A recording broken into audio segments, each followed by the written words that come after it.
इससे पिछले वाले वीडियो में आप सभी ने बौद्धकालीन शिक्षा के बारे में अध्ययन किया था। आज के इस वीडियो के माध्यम से हम सभी लोग मध्यकालीन भारत में शिक्षा के बारे में अध्ययन करेंगे। इस वीडियो के माध्यम से आप जानेंगे कि मध्यकालीन भारत में शिक्षा की कैसी पद्धति हुआ करती थी, शिक्षा के क्या उद्देश्य थे, शिक्षा के क्या आदर्श थे। साथ ही साथ आप यह भी जानेंगे कि मध्यकालीन शिक्षा की क्या विशेषताएं थी, क्या उसकी खासियत थी, क्या उसकी खूबियाँ थी और क्या उसमें खामियां रह गई। आप इसके बारे में भी आप जानकारी को प्राप्त करने वाले हैं। तो स्वागत है एक बार फिर से आप सभी का आपके अपने YouTube चैनल RKR स्टडी पे। इस YouTube चैनल के इस वीडियो के माध्यम से चलिए हम सभी लोग जानते हैं मध्यकालीन भारत में शिक्षा व्यवस्था के बारे में। मध्यकालीन भारत की अगर हम बात करेंगे तो मध्यकाल में भारत में जो शासक हुआ करते थे वे हमारे मुस्लिम हुआ करते थे, यानी कि कह सकते हैं कि मध्यकालीन जो भारत रहा है वह पूर्णतः मुस्लिम शासकों के अधीन रहा है। और मध्यकाल में जो मुसलमान हुआ करते थे वो शासक थे, तो स्वाभाविक सी बात है कि उस समय की शिक्षा प्रणाली जो होगी वह मुस्लिम शिक्षा से ही प्रभावित होंगे। और आप कह सकते हैं कि मध्यकाल में शिक्षा प्रणाली के दो प्रमुख रूप हुआ करते थे, एक थे प्रारंभिक रूप और दूसरा था आपका उच्च रूप, यानी कि एक प्रारंभिक शिक्षा और दूसरा उच्च शिक्षा दिया जाता था। उस समय की अगर बात करेंगे तो कोई भी केंद्रीय या फिर प्रांतीय शिक्षा का व्यवस्था नहीं था। और शिक्षा दी कैसे जाती थी, तो शिक्षा आपके दो तरीके से दी जाती थी, एक था आपका प्रारंभिक शिक्षा और दूसरा था आपका उच्च स्तरीय शिक्षा।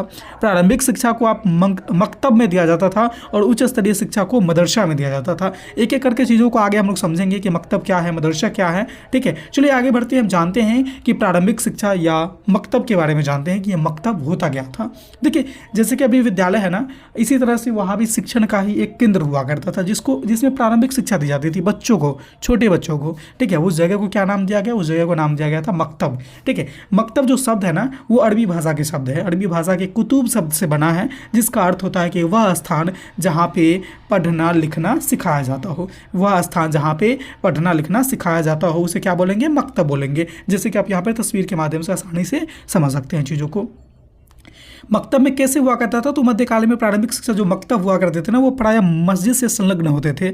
मस्जिद से संलग्न कहने का मतलब कि मस्जिद में ही एक जगह जहाँ पे उनके ईश्वर को आराधना की जाती थी, उसी के बगल में क्या होता था कि मकतब बना दिया जाता था और वहाँ पे बच्चों को शिक्षा भी दी जाती थी। ठीक है, और इसमें क्या होता था कि मकतब में जो मुल्ला होते थे या फिर मौलवी जिसको बोलते हैं, वो अध्यापन के कार्य करते थे और वो संपन्न करते थे। और उसमें क्या सिखाया जाता था बच्चों को, तो उनके जो धार्मिक ग्रंथ है, इस्लामिक धार्मिक ग्रंथ जो है कुरान शरीफ, उसकी आयतों को मौखिक रूप से याद करवाया जाता था और बच्चे क्या करते थे, सिर हिला हिला करके उसको याद करते थे। ठीक है, अन्य विषय की भी शिक्षा दी जाती थी, जैसे अंकगणित हो गया, पत्रकला है, व्यवहारिक ज्ञान है, इत्यादि की भी शिक्षा दी जाती थी। और जो भी शिक्षा होती थी उस समय प्रारंभिक शिक्षा यानी मकतब में, वो सारे के सारे शिक्षा कैसे होते थे, तो वो सारे के सारे शिक्षा निःशुल्क होते थे।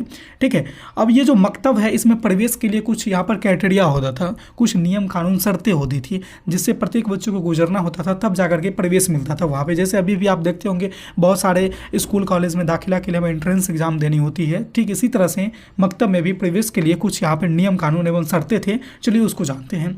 मध्यकालीन में के समय में जब मकतब में प्रवेश की बात आती थी तो किसी भी बच्चे को बिस्मिल्लाह खाने की रस्म से होकर गुजरना पड़ता था प्रारंभिक शिक्षा के लिए। इस रस्म में क्या होता था कि ये रस्म तब दी जाती थी बच्चों को जब बच्चे का उम्र 4 वर्ष 4 महीना और 4 दिन का होता था।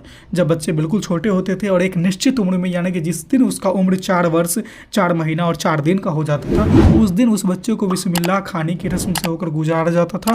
और इसके बाद क्या होता था कि उसको मकतब में प्रवेश की अनुमति मिलती थी। ठीक है, उसका जो पाठ्यक्रम होता था ना उस समय, तो पाठ्यक्रम मकतब की जो पाठ्यक्रम होता था वो बालकों को पढ़ने लिखने और साधारण अंक गणित की शिक्षा दी जाती थी। उस समय में व्यवहार की भी शिक्षा दी जाएगी।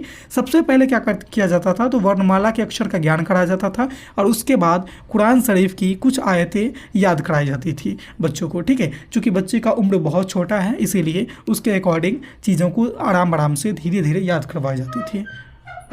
इसका जो आगे का जो हमारा यहाँ पर टॉपिक आएगा, इसी में सब टॉपिक हुआ है उच्च शिक्षा या फिर मदरसा। उस समय जो उच्च स्तरीय शिक्षा होती थी, कोई यूनिवर्सिटी नहीं हुआ करती थी, उस समय जो उच्च स्तरीय शिक्षा दी जाती थी बच्चों को वो मदरसा के माध्यम से दी जाती थी। तो मदरसा जो है उच्च शिक्षा का एक संस्थान हुआ करता था। और मदरसा में जब बच्चे मकतब से निकल के बाहर आते थे, उच्च स्तरीय शिक्षा को ग्रहण करने के लिए जाते थे, प्रारंभिक शिक्षा पा करके जब उच्च स्तरीय शिक्षा के लिए जाते थे तो उसकी दाखिला होती थी मदरसा में।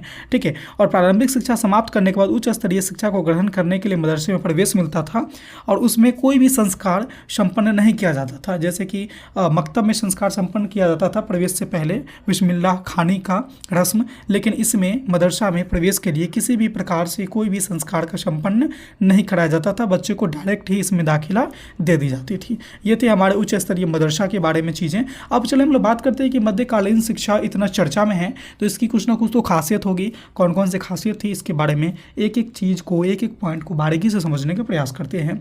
इसमें सबसे पहले चीज़ जो है ना वो इसमें व्यवहारिक शिक्षा दी जाती थी।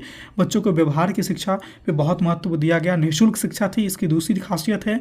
कक्षा नाटकीय पद्धति इसका उपयोग किया जाता था। व्यक्तिगत संपर्क होते थे वहाँ पे। शिक्षक की सही स्थिति होती थी, सही जगह होती थी। शिक्षा का संरक्षण किया जाता था, शिक्षा का बचाव किया जाता था, शिक्षा की अनिवार्यता दी जाती थी और साहित्य एवं इतिहास का विकास का योगदान है यहाँ पे। आप देखेंगे कि उर्दू के बहुत प्रसिद्ध साहित्यकार हुए, बहुत गज़लें, शायरियाँ, शेर इत्यादि निकले, तो ये सब कहीं ना कहीं मध्यकालीन शिक्षा का ही देन है। ठीक है, धार्मिक एवं लौकिक शिक्षा का भी समन्वय है। धार्मिक शिक्षा जो वो होता है जो धर्म से जुड़ा होता है, लौकिक शिक्षा वो होते हैं जो हमारे जीवन से जुड़े होते हैं, जो हमारे जीवन यापन करने के लिए ज़रूरी है। तो दोनों का क्या है कि समन्वय था वहाँ पर कि धर्म का भी शिक्षा दिया जाता था और साथ ही साथ लौकिक शिक्षा भी दिया जाता था। कल कौशल की उन्नति किया जाता था उस समय, जो भी कला कौशल है, ठीक है, जो भी कला कौशल है बच्चों को उसकी उन्नति की जाती थी उस समय, ताकि वो अपने जीविकोपार्जन के लिए अपने पैरों पे खड़ा हो सके। ठीक है, तो ये सारी इसकी कुछ विशेषताएं थी। लेकिन इसके बावजूद भी मध्यकालीन शिक्षा में कुछ दोष रह गई है। उस दोष को चलिए एक एक करके समझते हैं कि कौन कौन से दोष हैं। तो आर्थिक सहायता में पक्षपात किया जाता था। जैसे कि अभी छात्रवृत्ति दी जाती है ना, बच्चों को छात्रवृत्ति दी जाती है, तो कहीं ना कहीं छात्रवृत्ति का जो प्रचलन स्टार्ट हुआ था वह मध्यकालीन शिक्षा का ही देन है। सबसे पहली बार बच्चों को छात्रवृत्ति मध्यकालीन शिक्षा में ही दिया गया था।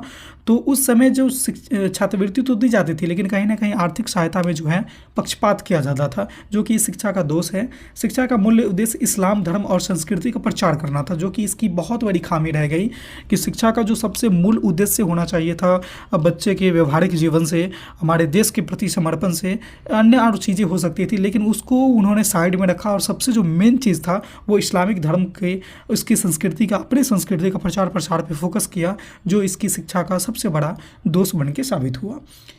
भारतीय भाषाओं में शिक्षा नहीं दी गई, ये भी इसका एक दोष है। और भारतीय भाषाओं, साहित्य, धर्म और दर्शन की अवहेलना किया गया यहाँ पे। और शिक्षा का जो माध्यम था ना वो विदेशी भाषा अपना लिया गया। अरबी फारसी आपने नाम सुना है, ये एक विदेशी भाषा है। इसमें भारतीय कोई लोक भाषा या फिर भारतीय भाषा का स्थान नहीं दिया गया, विदेशी भाषा को इन्होंने अपना लिया। इसीलिए इसकी एक सबसे बड़ी खामियाँ थी। रटने पर बल दिया गया। किस पे बल दिया गया? रटने पे। इस पे बल दिया जाता था, रटने पे। जैसे कुरान शरीफ की आयत वगैरह इसको रटा जाता था, तो ये इसकी खामियां में आएंगे।